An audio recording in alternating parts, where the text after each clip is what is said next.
Happiest birthday sa isa sa mga paborito kong tao.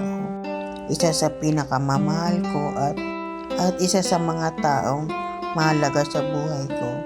Thank you for always cheering me up.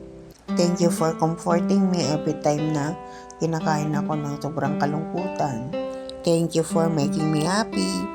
Thank you for helping me in your own way, na kahit wala ka sa tabi ko at malayo ka ay pinaparamdam mo pa rin kung gaano mo ako kalab. Ipinagdarasal ko kay Lord na lagi kanyang iingatan at gagabayan. Ibigay niya kung anong desire ng puso mo.